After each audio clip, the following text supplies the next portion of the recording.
Hello, tässä Paavo. Tiedän, että ei tullut videoa. Tiedän,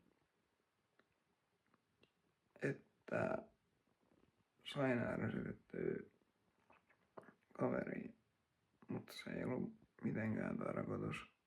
Tiedän, että joillain on mennyt helmut siihen, että mä NS kyselen, mutta se on osa minua. Ja tälleen mä en voi sille oikeastaan yhtään mitään.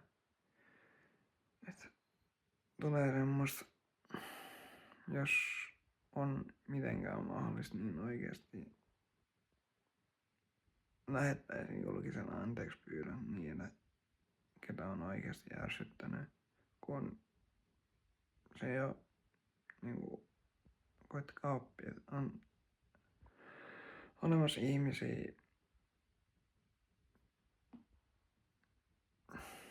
niinku yhden yhteisön kanssa, ketkä on NS niinku samanlaisia kuin minä,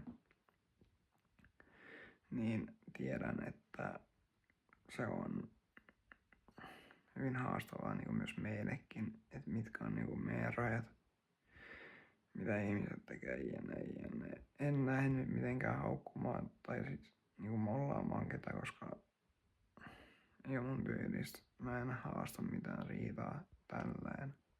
Ja se on vaan siis se peace out. Olen puhunut.